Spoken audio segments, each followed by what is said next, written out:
حضرت سیدنا فاروق اعظم رضی اللہ تعالیٰ عنہ کی زندگی کے آخری ایام میں جب آپ پر حملہ کیا گیا تو ہر وقت جسم سے خون جاری رہتا، لیکن جب نماز کا وقت ہوتا اور انہیں بیدار کیا جاتا، اس شدید بیماری اور کمزوری کی حالت میں محترم احبہ غور کیجئے حضرت فاروق اعظم رضی اللہ تعالیٰ عنہ اس تکلیف میں کیا ارشاد فرماتے ہاں سنو، جو نماز کو ضائع کرتا ہے اس کا اسلام میں کوئی حصہ نہیں ہے، اور اسی حالت میں پھر نماز ادا کرتے۔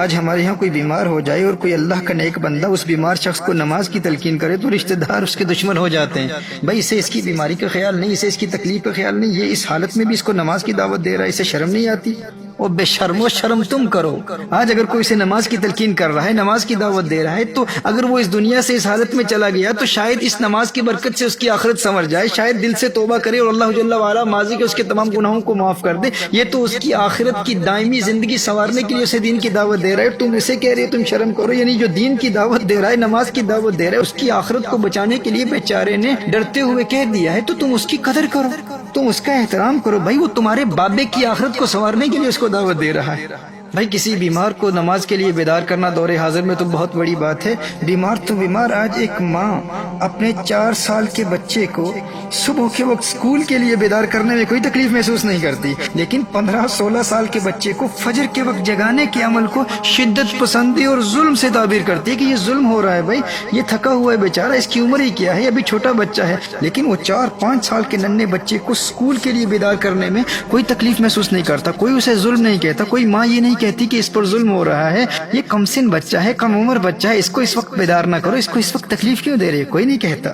4-5 سال کے ننھے بچے کا دنیاوی مستقبل سنوارنے کے لیے اسے ہر تکلیف برداشت کرنے کی تربیت دی جاتی ہے، بلکہ باپ ماں سے ناراض ہو جاتا ہے کہ تو نے اسے اسکول کے لیے کیوں نہیں جگایا، لیکن 15 سال کے بچے کے دونوں جہانوں کے مستقبل کو برباد کرتے ہوئے کسی کو شرم نہیں آتی۔ اپنی ہی اولاد کو جہنم کی آگ میں جلنے سے بچانے کی نہ باپ کو پرواہ ہوتی ہے نہ ماں کو پرواہ ہوتی ہے، لیکن میرے دوستو پتہ اس وقت چلے گا جب قیامت کے روز یہی اولاد اپنے والدین کو گریبان سے پکڑ کر جہنم کی آگ میں دھکیل رہی ہوگی کہ ہماری آج کی بربادی کا سبب تم ہو، تم نے ہمیں اس مختصر زندگی کی کیریئر پلاننگ تو سکھا دی، لیکن تم نے ہمیں کبھی یہ نہیں بتایا تھا کہ فجر قضا ہو گئی تو لاکھوں برس جہنم کی آگ میں جلنا ہوگا۔ اس وقت بیٹا کہے گا کہ میں 5 سال کا تھا اور نرم بستر سے بیدار ہو جاتا تھا، کیونکہ تم نے مجھے پٹی ہی یہی پڑھائی تھی کہ اگر اسکول نہ گیا تو تمہارا کیریئر برباد ہو جائے گا، لوگوں کو کیا منہ دکھاؤ گے، تیری ناکامی پر لوگ ہنسیں گے، بڑے ہو کر ذلت و رسوائی کا سامنا کرنا پڑے گا، زمانے کے طعنوں اور غربت اور بھوک اور پیاس کو کیسے برداشت کرو گے؟ ہے میری ماں، ہے میرے ابو جی، تم نے پیٹ کی عارضی آگ سے تو ڈرایا تھا،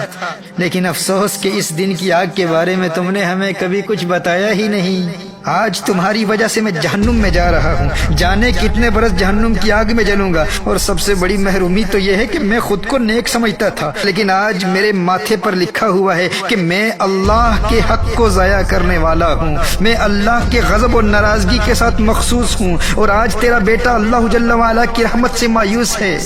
اے میرے والدین، آج آپ کی وجہ سے میں فرعون، حامان، قارون اور ابی بن خلف جیسے اللہ کے دشمنوں کی صفوں میں کھڑا ہوں۔ کیوں؟ آخر کیوں؟ یہ ظلم مجھ پر کیوں کیا؟ آج اللہ کی ساری مخلوق میری پیشانی پر لکھی ہوئی ان عبارتوں کو پڑھ رہی ہے۔ ابو جی دنیا کی نظروں اور دنیا کے طعنوں سے تو ڈراتے تھے، لیکن اس دن کی رسوائی کا ذکر بھی نہیں کیا، مجھے کبھی بتایا ہی نہیں کہ یہ دن بھی آنے والا ہے۔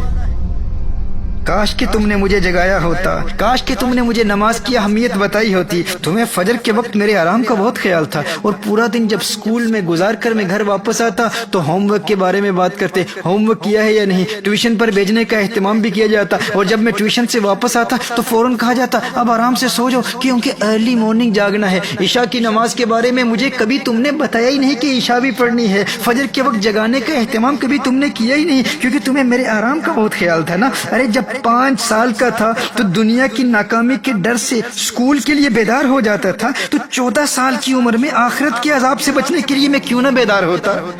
کاش کہ تم نے مجھے جگایا ہوتا، کاش کہ تم نے مجھے نماز کی اہمیت بتائی ہوتی۔ میرے بھائیو، اپنا اور اپنی اولاد کا دنیاوی اور اخروی مستقبل سنوارنے کے لیے آج بیدار ہو جاؤ۔ مرنے کے بعد تو سب بیدار ہو ہی جاتے ہیں،